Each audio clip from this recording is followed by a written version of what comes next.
Olá, boa noite, amigas e amigos do canal Resistentes. Hoje é uma quarta-feira, 11 de agosto de 2021. São 19 horas e 6 minutos. Vamos dar abertura aqui em mais uma transmissão no canal Resistentes. Estamos ao vivo pelas plataformas do YouTube, do Facebook, da TV Twitch e do Twitter, plataformas do canal Resistentes. Nos acompanha também em rede os canais da Causa Operária TV, Inteligência Acima da Mídia e a Cotter TV, todas em rede, transmissão simultânea, numa live para lá de especial, que eu vou anunciar aqui daqui a pouquinho. Antes quero registrar, como faço sempre, a solidariedade do canal e de todos que nos acompanham, as famílias, amigos e amigas de 565.748 óbitos que já temos no Brasil. Vidas que todos sabemos que poderiam ter sido evitadas se tivéssemos um governo que atendesse minimamente às orientações da Organização Mundial da Saúde. Então, fica aqui a nossa solidariedade às famílias e vítimas dessa tragédia que estamos vivendo no Brasil. Como vocês perceberam, eu hoje fiz uma abertura com uma vinheta que estamos inaugurando nos últimos dias. Espero que vocês tenham gostado. Deixe comentários sobre o que vocês acharam da vinheta, se é necessário acrescentar mais alguma coisa, enfim. Nós gostaríamos de ouvir o nosso público sobre essa vinheta que foi apresentada agora na abertura, e no encerramento eu farei novamente a apresentação dessa abertura. Muito bem, deixa eu trazer os nossos ilustres convidados aqui. Tá aqui, Nildo Ouriques e Rui Costa Pimenta. Boa noite a ambos.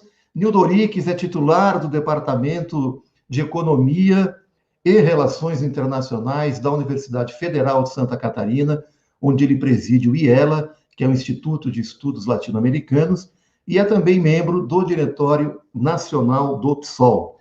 Rui Costa Pimenta, que estreia aqui no canal Resistentes, um prazer imenso recebê-lo, é jornalista, presidente do Partido da Causa Operária, e nós aqui estamos atendendo o pedido de nosso público, tanto aqui do canal Resistentes, quanto da TV da Causa Operária, que pediram esse encontro em lives ao vivo, tanto aqui como lá, e nós, então, buscamos a assessoria de ambos os convidados e agendamos para hoje este encontro. Boa noite, Rui Costa Pimenta, como vai? Tudo bem? Estou abrindo seu microfone. Seja muito bem-vindo aqui no canal Resistentes. Boa noite, é um prazer, muito obrigado pelo convite, né? É um prazer conhecê-lo também, conhecê-lo virtualmente, logicamente, e também ao companheiro Nildo Ouriques. É um prazer estar com vocês aqui e com o público essa noite. Legal, Rui. O prazer é todo nosso. Temos um público já muito aquecido aqui. Já vou agradecendo os stickers que estão chegando. Eu vou colocar toda a participação do chat no pé da imagem, como faço habitualmente. E, na medida do possível, nós vamos trazendo as questões do chat aqui para os nossos convidados. Professor Nildo Ouriques, boa noite. Seja muito bem-vindo aqui ao canal Resistentes. Estimado Cláudio, um prazer estar aqui no nosso a cada 15 dias, né, no canal Resistentes. Também prazer conhecer o Rui Costa aí, ainda que virtualmente, para um debate sobre o destino do Brasil, a situação política, né? E uma saudação a todos os que estão aqui nos prestigiando com a sua audiência. Legal, Nildo. Tem muita gente mesmo no chat, eu nem consigo ler todos, mas vou colocar aqui no pé da imagem como anunciei. Ô Rui, deixa eu só te colocar aqui aquilo que eu já combinei com o Nildo. A ideia é fazer 3 rodadas de comentário de ambos em tempos de 8 a 10 minutos cada um. E o que nós combinamos é assim, quem estiver com uma fala fica em tela grande, eu fico aqui cronometrando o tempo. Quando se aproximar de 8 a 10 minutos, eu trago todos igualmente para a tela, que é um sinal que o tempo de cada um está se esgotando para concluir o raciocínio, enfim. Bom, nós costumamos fazer assim, aquele que abre a conversa não fecha, né, para que todos possam falar em 3 rodadas. Então, eu não sei como é que eu jogo uma moedinha para quem vai abrir aqui o nosso debate.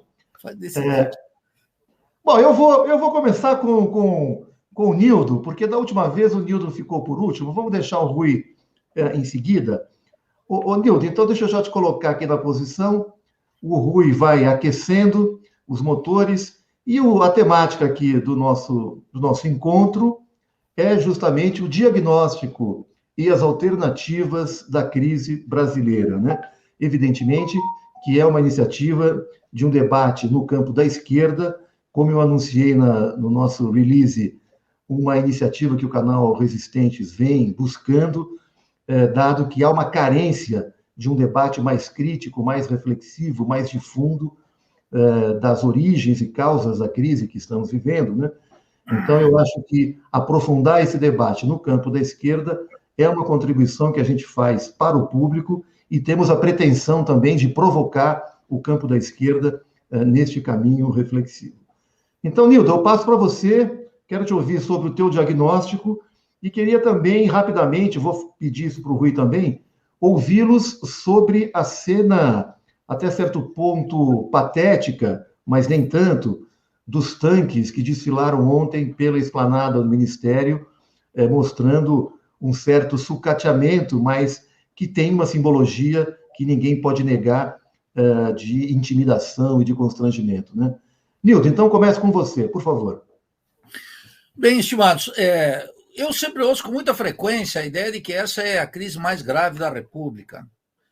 Eu acho que no Brasil uma certa consciência histórica está muito dissipada. A crise de 30 foi uma crise severa. Não vamos esquecer, Getúlio Vargas bombardeou São Paulo. A crise de 64, que levou à destituição do governo de João Goulart e a implantação de uma ditadura de 21 anos, foi uma crise gravíssima. A crise da ditadura e a transição para um regime democrático burguês, essa eu vivi diretamente, além do estudo, ela também envolvia perigos, promessas, ameaças, e ainda que estendida ao longo do tempo, era uma crise grave. O grande problema, sem negar que nós estamos vivendo uma crise muito profunda da República Burguesa, é entender a natureza específica dessa crise. Eu diria que ela combina pelo menos duas dimensões muito graves. Primeiro, ela é fruto, a crise que nós estamos vivendo, para além da crise cíclica do capitalismo em escala global, com efeitos particularmente perversos e respostas importantíssimas nos Estados Unidos, ela é uma crise de transformação do capitalismo brasileiro, que sofreu uma brutal aceleração a partir de 1994, com os governos de Fernando Henrique Cardoso. Aquelas transformações iniciadas por Cardoso, elas seguiram, no essencial, sendo aplicadas por Lula, por Dilma, por Temer e agora por Bolsonaro. Então, houve uma brutal transformação no capitalismo brasileiro. Os desenvolvimentistas recuperam que é a partir de 82. Obviamente, essas transformações no capitalismo dependente aqui, elas obedecem a uma lógica de transformação do capitalismo mundial. Mas elas sepultaram para sempre, na minha interpretação, na interpretação da Revolução Brasileira, definitivamente, elas arquivaram a ideia de um orgulho burguês, que sempre acompanhou a classe dominante no Brasil. A ideia que o Lula manifesta de maneira eloquente, né?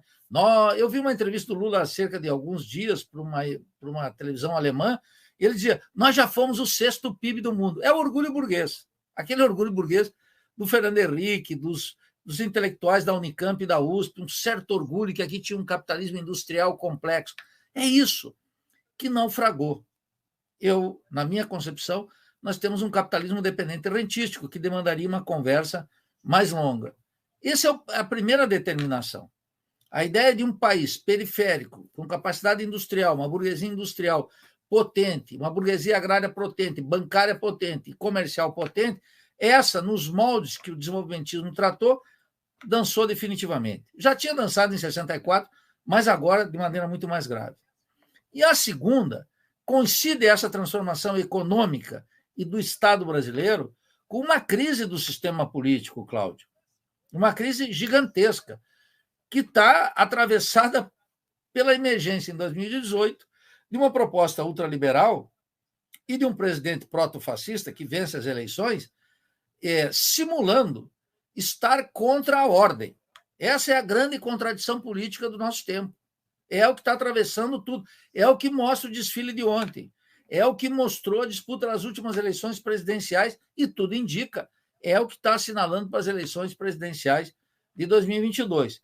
O proto-fascista Bolsonaro, apoiado num programa ultraliberal, com a coesão burguesa apoiando, a burguesia em uníssono. Não pode ter um Unibanco aqui, uma Magazine Luiza lá, mas o grosso está com a proposta de Paulo Guedes, que ontem mesmo no Congresso já aprovou, vai para o Senado ainda, uma reforma trabalhista que esfola os trabalhadores, aprofunda o grau de exploração, vai aumentar a jornada de trabalho, vai manter a informalidade, vai colocar os salários para baixo e vai manter uma taxa de desemprego violentíssima. De tal maneira que esse proto-fascista ele continua querendo uma disputa entre ele e Lula, no sentido que o Lula vai afirmar, em nome das virtudes imaginárias da República e de uma democracia abstrata, a defesa do sistema. E Bolsonaro vai simular a crítica do sistema. No momento de grande desespero do nosso povo, de desemprego massivo, queda da renda violentamente, uma recessão que começou com a Dilma de maneira aberta a partir do dia 1º de janeiro de 2015, e a crise cíclica do capitalismo em escala global, é um caldo muito explosivo. E, nesse contexto, a esquerda brasileira, uma esquerda radical, que eu defendo, uma esquerda revolucionária, está entre a cruz e a espada, porque de um lado está um proto-fascista e de outro lado está o liberalismo de esquerda, ambos funcionais à classe dominante, mas não podem responder da mesma forma ao sistema político. E nós, então, estamos pela primeira vez numa conjuntura de crise, tal como tivemos em 64, e quando tivemos no esgotamento do regime político, sem uma esquerda capaz de vocalizar o desespero das massas e apresentar um projeto socialista e revolucionário. Está todo mundo aí, inclusive o meu partido, numa sinuca que é verdadeiramente inacreditável. Tudo indica que o PSOL vai apresentar no primeiro turno a candidatura do Lula. Seria um colapso completo. Mas os demais partidos estão todas nessa. PCB, PCdoB, todos os partidos estão caminhando. Não sei qual é a posição do PCO, mas, no geral, vai todo mundo querer uma grande frente para barrar Bolsonaro. Esse é o caminho do aprofundamento da crise. Quando eu observo o neodesenvolvimentismo do Ciro ou do Lula, ambos, nenhum dá conta de enfrentar a crise da República Burguesa e, de outro lado, não tem uma proposta econômica capaz de tirar do atoleiro as maiorias e nem de propor um projeto de matiz desenvolvimentista, tal como nós tínhamos nos projetos da CEPAL ou em governos passados. De tal maneira que essa é uma crise grave por essa razão, Cláudio, e os que nos assistem aqui. É uma crise gigantesca porque uma esquerda que deveria reivindicar uma posição de radicalismo político diante dessa crise está cativa de duas almas liberais, uma pela ultradireita e outra pela esquerda liberal. De tal maneira que é uma encalacrada e sem uma proposta de socialismo.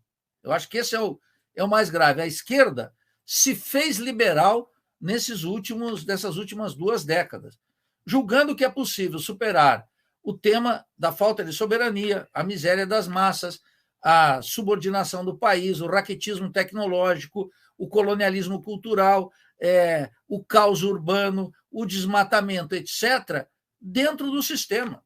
Dentro do sistema não é mais possível uma transformação em favor das maiorias. Esse é o grande dilema. Portanto, uma esquerda teria que equacionar algo decisivo. A luta dentro da ordem contra a ordem. Isso significa, em última instância, conjugar a luta aqui e agora pela revolução e equacionar a questão democrática.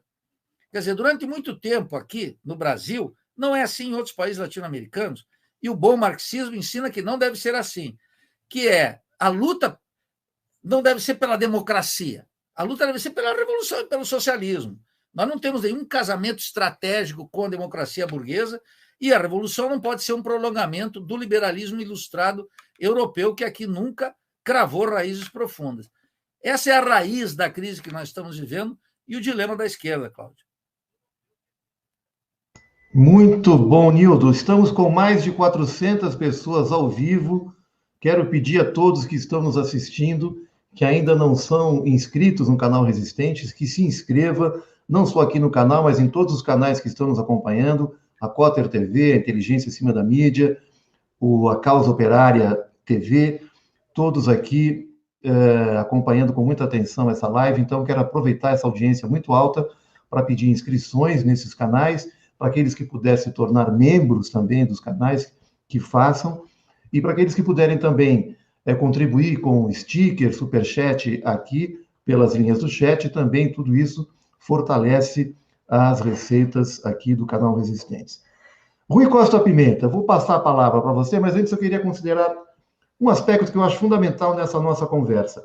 Nós estamos diante de duas lideranças de dois partidos de uma esquerda revolucionária. O Nildo pertence a uma tendência dentro do PSOL, que é a Revolução Brasileira. A Causa Operária também professa nos seus manifestos a Revolução Brasileira. Diante de uma luta de classes intensa, feroz, declarada pela direita, que radicaliza, na verdade, a luta de classes.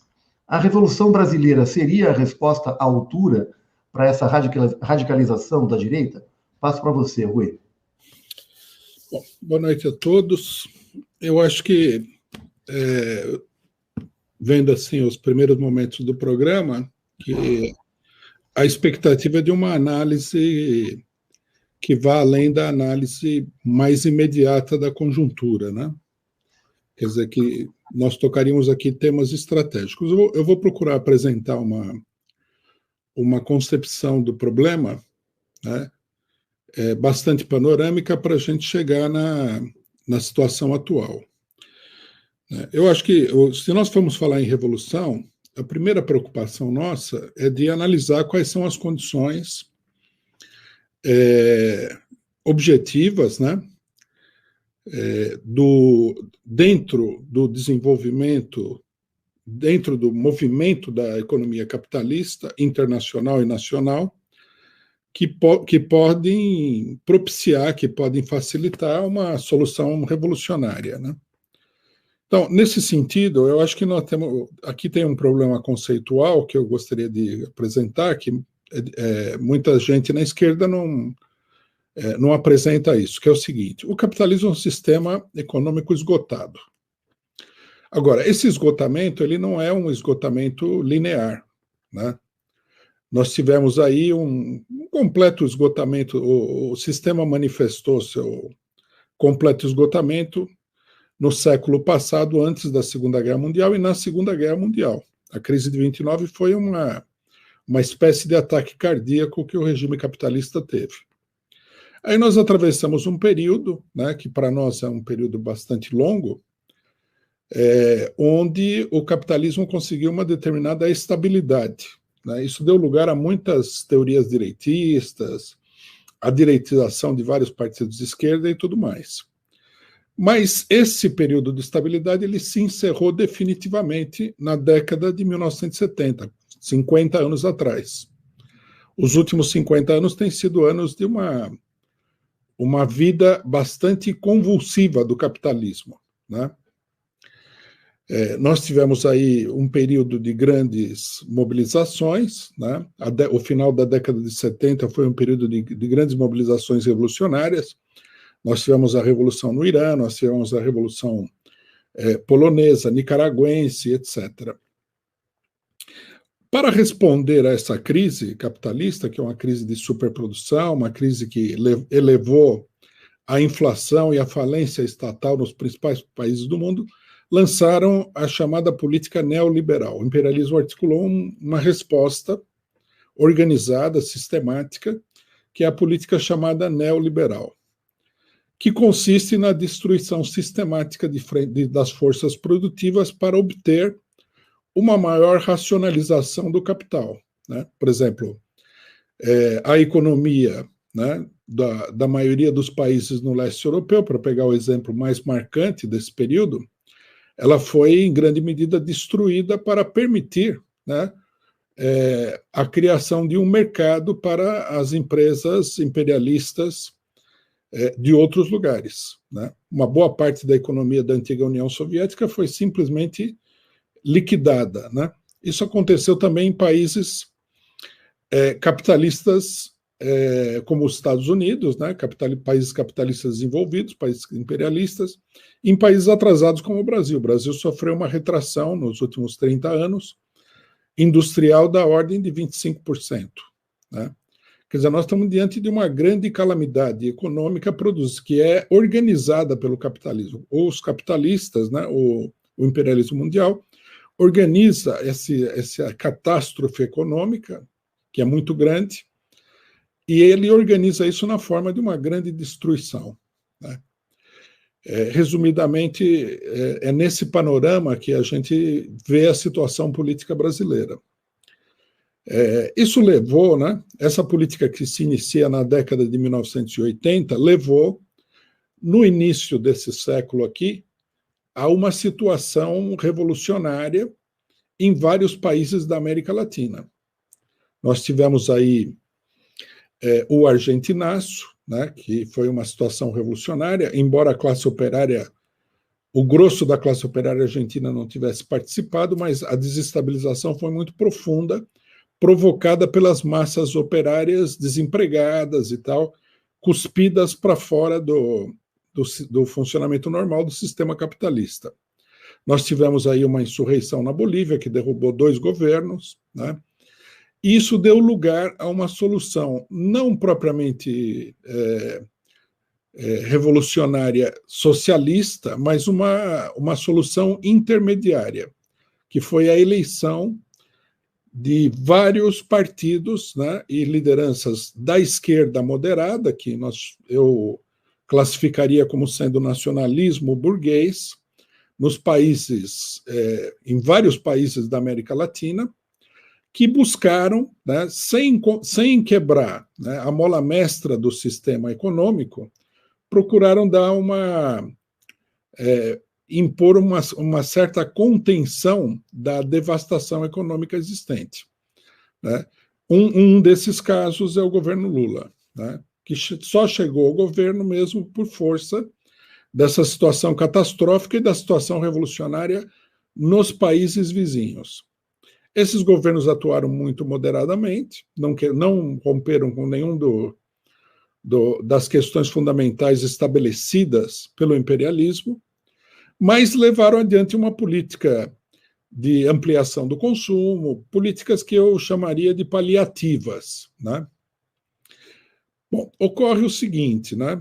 O que nos leva à situação atual, que mesmo essas políticas paliativas, elas são insustentáveis do ponto de vista do retrocesso econômico capitalista.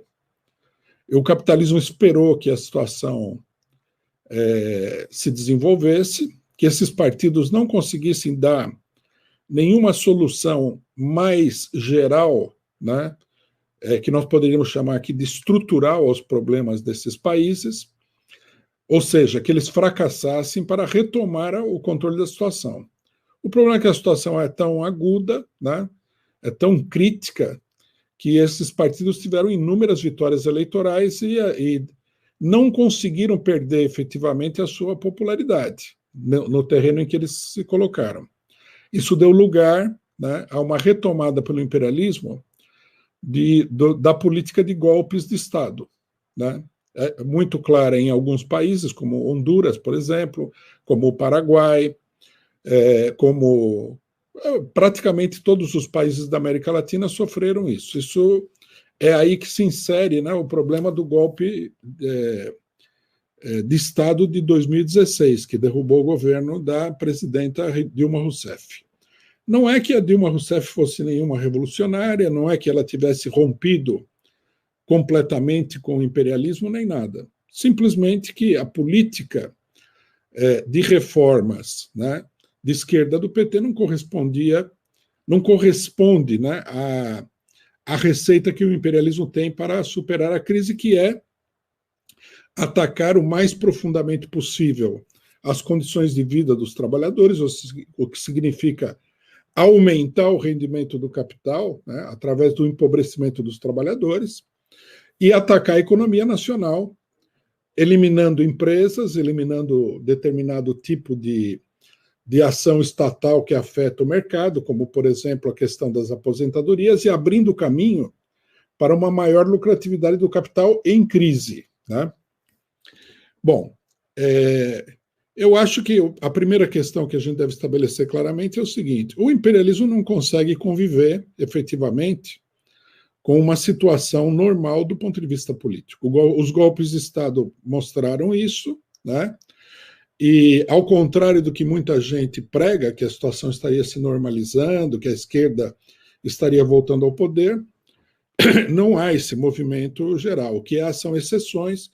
É o caso do Peru, por exemplo, onde ganhou um candidato de esquerda, é o caso da Bolívia, onde o MAS recuperou o poder, mas isso daí não implica em que a situação tenha se estabilizado, né? Nesse momento, na Bolívia, por exemplo, há toda uma discussão sobre um novo golpe de Estado, né?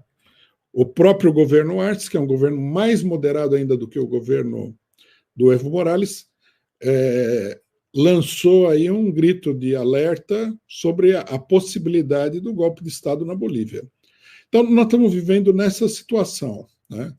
O capitalismo, o imperialismo, que controla a política dos países atrasados como o Brasil, ele vê como solução para o problema a devastação econômica, que é a política que foi colocada em prática pelo Temer e a política que foi colocada em prática pelo Bolsonaro, né? A política de concessões aos trabalhadores, à população pobre dos governos do PT não serve para isso daí. Por isso o PT não pode ser governo e por isso também, na medida em que esses partidos de esquerda são muito grandes, o problema da democracia, em qualquer sentido que a gente possa pensar, né? Quer dizer, a troca de governos através das eleições e tudo mais, fica extremamente comprometida. Daí o altíssimo grau de ameaça golpista que tem no Brasil hoje, né? Você mencionou aí os tanques, né? Eu acho que aquilo lá é mais uma pirotecnia do Bolsonaro, uma pirotecnia política, mas é muito sintomática do clima e da situação que nós vivemos no país, que tem um regime que é completamente tutelado pelos militares. Bom, dentro desse quadro, né, como é que a gente pode ver as perspectivas revolucionárias, que me parece é o tema central do debate aqui, né?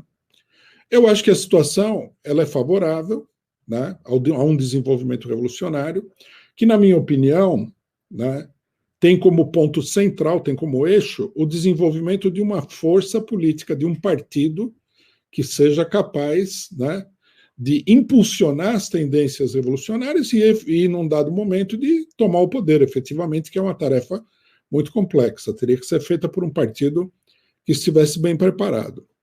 Qual é o grande problema, né? Que eu diria, inclusive, que é uma espécie de enigma para a esquerda brasileira? É o PT. Né? Na minha opinião, o grande problema a ser resolvido na situação política nacional é a superação da política do PT. Ao contrário do que muitos pensam, o PT não é um cachorro morto. O PT é um partido que tem aí, digamos assim, que tem uma autoridade política, ainda que limitada, diante de amplas massas e do grosso do ativismo político de esquerda, inclusive na classe média, nos sindicatos e na classe média. Todo o problema consiste em fazer com que a população, a classe trabalhadora e essa esquerda consigam evoluir das atuais posições reformistas do PT, né, para uma posição revolucionária. É o processo, na minha opinião, no qual nós estamos colocados. Né? Esse é o grande problema. É preciso construir esse partido. Eu e o meu partido, nós vemos o seguinte, que diante da situação em que o PT ficou colocado, que é uma situação muito desfavorável para o PT, mas, por outro lado, é uma situação que permite um desenvolvimento político muito importante. O PT está muito acuado pela burguesia. A burguesia não quer o PT no governo.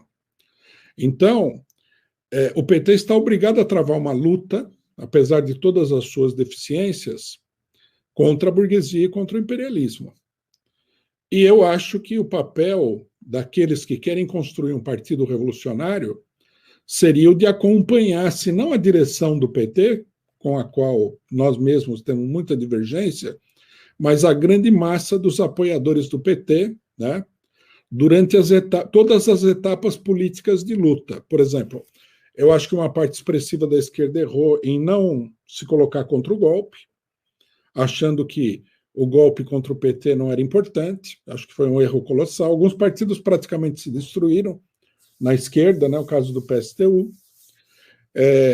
Erraram também em não defender a liberdade do Lula, uma reivindicação democrática elementar, não é nada pessoal, não é uma coisa partidária. O Lula é um grande líder político do ponto de vista da sua amplitude, né? Nós podemos discordar das suas concepções. Então, quer dizer, você tem que atravessar todas essas etapas. A etapa que nós estamos vivendo agora é a da luta contra o Bolsonaro.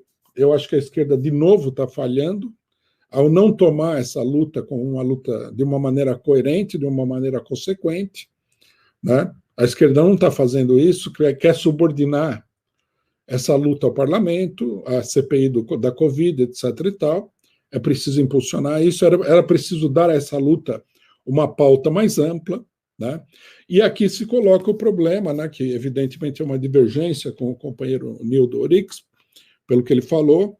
Eu acho também que o que facilitaria, né, a evolução política geral dessas massas seria a defesa da candidatura do Lula, que é uma candidatura vetada pela burguesia. Quer dizer, eu vejo a coisa da seguinte maneira: nós, PCO, é preciso, né, acompanhar todas as etapas e fazer com que, através da luta de ideias, da propaganda política e da ação política, se desenvolvam as tendências revolucionárias que estão presentes nas massas e tudo mais. Só uma consideração para encerrar, que o tempo já passou, né?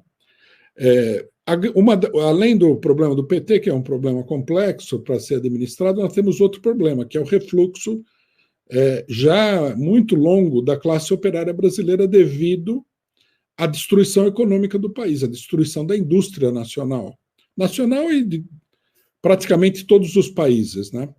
Há uma liquidação da economia industrial em favor da economia especulativa. Mas eu acho que em algum momento dessa crise, eu acho que nós estamos perto desse momento, essa situação vai se reverter e a classe operária vai entrar em cena. Não é possível pensar em revolução socialista sem pensar que a revolução socialista tem que ser, ao mesmo tempo, uma revolução proletária, quer dizer, tem que ser o proletariado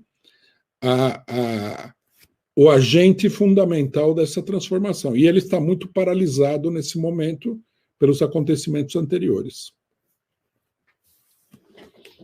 Ok, Rui, muito bem colocada a tua posição, bastante objetiva e clara naquilo que você apresenta como as questões centrais da crise que nós estamos vivendo. Eu quero agradecer aqui ao superchat do Leandro Ferrari, que chegou há pouco. A partir dessa iniciativa, faço o mesmo pedido para todos que puderem também deixar um superchat, um super sticker, como disse no início. Tudo isso colabora aqui com o fortalecimento do canal Resistentes.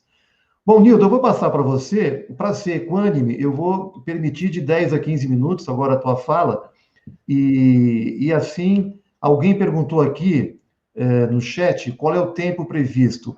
Bom, a ideia é fazer 3 rodadas de conversa aqui com o Nildo e com o Rui, numa fala média de 10 minutos, seria 20, o que daria 60 minutos, mais comentários.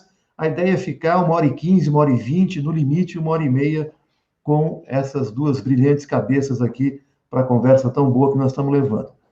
Nildo, eu vou passar então para você comentar a fala do Rui, e também eu acho que a gente pode, nessa segunda rodada, ainda aprofundar um pouco essa questão do diagnóstico e deixar para a última rodada as alternativas, né, no campo da esquerda diante dessa crise, conforme nós anunciamos no título da nossa live.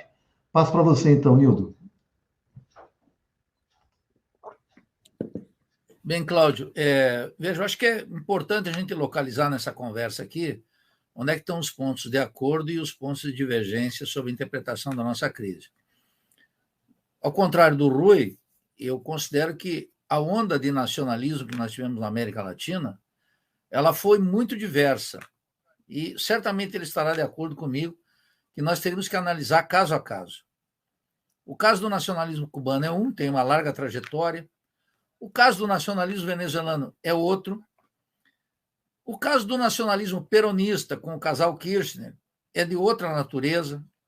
O do Evo Morales, baseado nas teorias do Garcia Linera, tem outra modalidade. E aqui no Brasil nós não tivemos um nacionalismo. O governo do Lula, e aí talvez é muito importante a gente localizar, gostaria até de ouvir o Rui sobre isso, na recuperação que ele fez a partir dos anos 80, cíclica do capitalismo em escala global, o que o capitalismo encontrou aqui foi um grande apoio. O Lula e os governos do PT, os longos 14 anos do governo PT, foram governos em que, franqueados pela lei do valor, quer dizer, pelas propostas que sim, a gente reconhece como neoliberais, aprofundou a dependência. O governo do Lula não teve nada de nacionalismo, e nem de Lula nem de Dilma. Vou dar um exemplo.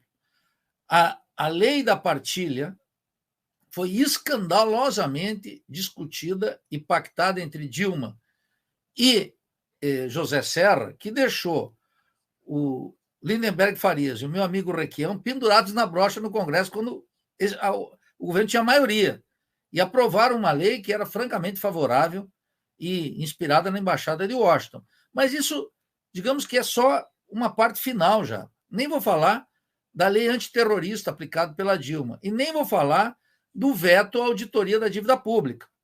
Tudo governo Dilma. Quero falar de uma coisa anterior, que me parece mais importante para identificar a transformação capitalista no Brasil e o quanto o governo do Lula não foi nem nacionalista, mas nem remotamente reformista, para localizar eventuais acordos com o Rui, com o PCO, ou divergências que eduquem e façam nos posicionar aqui. Qual é a principal característica do governo Lula? É que, mesmo quando ele diz que estava com 87% de apoio nas pesquisas eleitorais, quando ele escolhe a Dilma, em nenhum momento dos 4 governos do PT, com condições favoráveis nos mandatos do Lula, ou supostamente desfavoráveis no mandato da Dilma, o PT convocou o povo para alguma manifestação. Não convocou nem o Rui, nem o PCO, nem eu, nem o PSOL, nem o Cláudio, nem ninguém que está aqui. Para nenhuma campanha, nem para uma campanha tímida do petróleo é nosso. Eu era oposição a Dilma, mas se ela convocasse uma manifestação em favor de uma lei do petróleo para manter investimento 100% da Petrobras, eu obrigatoriamente estaria nas ruas. Mas não foi isso que aconteceu. Ou agora mesmo, a gente tem ido nas ruas manifestar o nosso apoio para pedido de impeachment a Bolsonaro, e o que acontece? Nem Lula, nem Ciro Gomes estão dispostos a marchar junto conosco. A gente vai para a rua. E aí o que a gente vê lá? Não vê as grandes lideranças políticas, porque não são lideranças políticas, elas são lideranças eleitorais, que é algo muito diferente. Mas voltemos à caracterização do governo petista. Veja, ocorreu desde 1980. Nós tínhamos um problema no desenvolvimento capitalista, segundo todos os economistas vulgares e marxistas. A agricultura era uma agricultura de baixa produtividade e tinha um problema terrível, estava bloqueado pela demanda, interna e externa. Pois foi precisamente a partir de 2003, vocês pegar os dados, são eloquentes a respeito, que a partir do mercado mundial, o Lula abre as portas para uma transformação radical do campo brasileiro, que concentrou violentamente a terra, nenhum período concentrou a propriedade rural, com expansão da fronteira agrícola, aprovação da transgenia no Brasil, que é de 2003, no governo Lula, uma mecanização brutal do latifúndio, uma expansão, uma expulsão do homem do campo, que fez uma agricultura capitalista que hoje dá no bordão da Globo, o agro é tech, o agro é pop, o agro é tudo. O latifúndio virou uma força gigantesca durante os governos do PT. Mas a chamada desindustrialização, que está de acordo com esse quadro que o Rui pintou, nisso aí não há divergência entre nós, e até economistas vulgares estariam de acordo, que comanda a economia mundial, comanda. Ora, A chamada desindustrialização, ela, que é o aprofundamento da dependência, as cadeias mundiais de valor, etc., elas implicaram cada vez mais num raquitismo da burguesia industrial. Então, nós tivemos um fortalecimento da burguesia agrária sob comando do petismo. E no governo Lula, os dados do IBGE, do censo, são eloquentes a respeito, mas muito eloquentes, de 210 milhões de hectares para 318 milhões de hectares. É uma loucura o que aconteceu no Brasil. Um fortalecimento gigantesco, um raquitismo da burguesia industrial, pelo grau de abertura do Lula, política cambial, etc., que liquidou com aquela burguesia que é no orgulho, no coração burguês do país, que é São Paulo. E para e passo com isso, um aprofundamento do grau de concentração e centralização do capital agrário, do capital comercial, sem falar em algo decisivo. Fernando Henrique multiplicou a dívida pública por 10 e o Lula botou de 740 bilhões de reais, lá, quando Fernando Henrique Cardoso deixa a presidência, para 1 trilhão e 500 bilhões. E a Dilma multiplicou por 4,5 trilhões. Quer dizer, a transformação capitalista que o capitalismo global queria ocorreu no Brasil sob comando da esquerda liberal. Aí eu localizo, a partir da exposição que o Rui fez, uma divergência com ele. A lei do valor aqui não operou contra um governo nacionalista. O Lula e o PT subiram nessa lei do valor, nessa abertura, e praticaram uma posição que transformou esse capitalismo num capitalismo dependente e rentístico. Isso aí nós teríamos que ter tempo para discutir, não vai dar aqui. Mas essa transformação é importante. Ao contrário do que ocorreu no nacionalismo de Chaves, ou até no nacionalismo muito mitigado de Evo Morales. Então, não foi só uma inclusão pelo consumo, como diz o Rui, ainda que ela incluiu marginalmente. Isso também ocorreu no México, isso também ocorreu na Argentina. Mas isso tem a ver com o ciclo da economia geral. Mas, como política do governo, ela foi uma política absolutamente funcional para esse desenvolvimento capitalista, que me pareceu absolutamente indispensável. Quer dizer, o imperialismo conviveu magnificamente bem com os governos de Lula e com os governos de Dilma. Então, veja que não houve uma contradição fundamental. Quer ver um antagonismo? O presidente Lula e a presidente Dilma não apresentaram uma doutrina militar.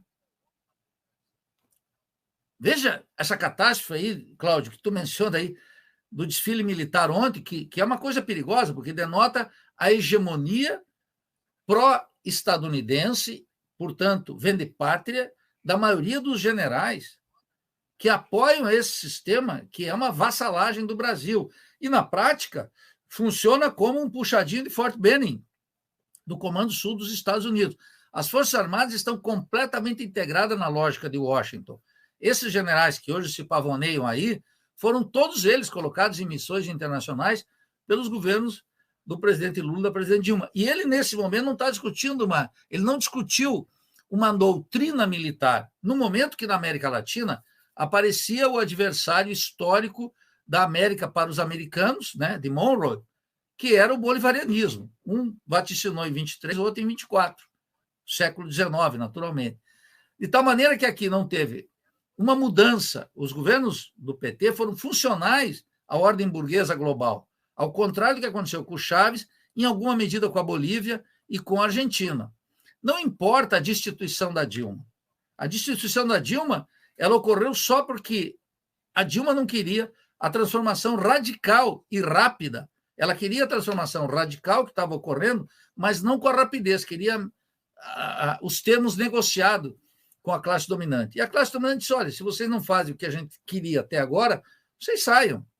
A ilusão petista é acreditar nos termos ou no espírito republicano da classe dominante brasileira. Então, ao mesmo tempo que o Lula e a Dilma reclamam disso, o petismo reclama desse déficit democrático, ele não convoca as massas. E ele planta a crise de amanhã. Esse é o nosso drama. Então, para localizar bem, e seria bom ouvir o Rui sobre isso, essa transformação capitalista do Brasil de hoje, que nos coloca nessa encalacrada, ela foi minuciosamente, detalhadamente produzida pelos 14 anos do governo petista. Quer dizer, o PT colheu, o PT está diante do seu rebento. Ele não quer reconhecer, porque o rosto não lhe parece lindo, não é? Mas é terrível essa situação aqui, no que diz respeito à análise das classes sociais. Na cultura, uma internacionalização da cultura brasileira sem precedentes. E nas Forças Armadas, sem uma doutrina militar. Quer dizer, os governos petistas eles foram um desarme. Nesse contexto, é que nós dizemos, bem, o Rui disse, olha, a esquerda erra quando não identifica que o Lula é ainda a alternativa. Eu estou supondo uma alternativa eleitoral, obviamente. Bem, o problema é que o Lula não dá demonstração nenhuma de convocar o povo, ao contrário. E o Lula, todo dia, dá um passinho mais para ficar mais dócil para as classes dominantes. Todo dia. E ele vai fazer isso até o momento das eleições. E depois no governo, idem. Não há nenhuma razão para acreditar nisso. A esquerda cabe, naturalmente, manter uma independência completa disso. Porque a classe dominante não precisa dar uma ditadura militar hoje, pelo simples fato de que ela aprova todas e cada uma das reformas que ela preconiza no seu programa de transformação e de aprofundamento da dependência com o atual sistema político. Não tem nenhum problema. E eu não considero que, nesse sentido, o Lula é um obstáculo, porque a classe dominante sabe, em função dos 14 anos, dos 4 governos petistas, 3 governos e meio, que o Lula não tem problema nenhum com Washington, com a Avenida Paulista, com a Febraban, com a Confederação Nacional da Agricultura, com a Federação Nacional do Comércio, e com nenhuma das classes. O Lula foi um sujeito que, inclusive, desarmou, através de não convocar jamais o povo, as organizações populares, para um amadurecimento político. O Lula é, hoje, o PT, um instrumento de frouxidão ideológica e de completo adocicamento da rebeldia popular. Por que isso é grave? E aí eu queria avançar para a última parte. As radicais transformações operadas nessas últimas 2 décadas, elas se agravaram naturalmente com o programa ultraliberal de Michel Temer e de Paulo Guedes. Ora, se nós considerarmos que hoje nós temos 56 milhões de brasileiros que ganham até R$600, os programas da digestão moral da pobreza do Lula não são capazes de tocar nisso. O próprio proto-fascista já está anunciando aí um programa substituto do Renda Família, Brasil Benefício Brasil, não sei como é que ele chamou. Mas a lógica está muito clara. Então, não é capaz de enfrentar a miséria. Nós vamos ter um período de ascenso de luta de massas. Aí seria importante o Rui comentar isso, porque eu estou de acordo. Olha, nós não tivemos um ascenso das lutas de massa, mas agora nós vamos ter. Nesse contexto, era absolutamente indispensável na tradição brasileira, que é uma tradição presidencialista, e numa crise com esse contorno, que se o Lula e o PT quisessem o apoio das maiorias, convocasse o povo para esse combate. Dentro das regras do jogo democrático, mas que manifestassem aqui os dentes para ranger, para delimitar claramente entre aquilo que alguns dizem a civilização e a barbárie. Estamos longe disso. Ou de um regime democrático e um regime fascista. Estamos longe disso. Ainda estamos longe disso. Não é que isso me deixa sem preocupação. Eu tenho muita preocupação porque eu tenho clareza que numa situação dessa eu estaria entre aqueles, muitos lutadores, que seríamos objeto dessa violência. Percebe? Então, não é uma coisa que eu trate assim só por uma questão política. Isso envolve a nossa segurança de todos nós. Mas, concretamente, nesse movimento de massas que está por aí, esse movimento de massa que vai emergir, o protesto popular vai voltar e talvez se configure como um movimento de massas, é absolutamente temerário ser conduzidos ou colocar o caudatório de um governo como o de Lula, ou de uma proposta como de Lula, ou de Ciro Gomes, que também está na parada, nós vamos esquecer, são as 2 figuras que estão na parada, que não vão potencializar isso, que não vão colocar um limite para a classe dominante. Eu estaria de bom grado disposto a aceitar que estou errado, desde que alguém viesse aqui me colocar, do público, o Rui ou o Cláudio, qualquer um, diz, olha, o Lula está caminhando para um programa que é claramente um programa contra o que eles chamam de neoliberalismo e para enfrentar o imperialismo, para barrar o fascismo. Não é isso que eu estou vendo. Ao contrário, todas e cada uma das ações do PT no parlamento, as diretrizes partidárias e, sobretudo, a ação do Lula, ela é uma ação cada vez mais muito ruim. Ela é uma horrorosa ação, porque ela desarma o povo brasileiro no momento que tudo indica que o movimento de massas vai crescer. Ele dilui uma concepção e faz algo muito nefasto historicamente. A direita, meus estimados camaradas, perdeu o medo da esquerda.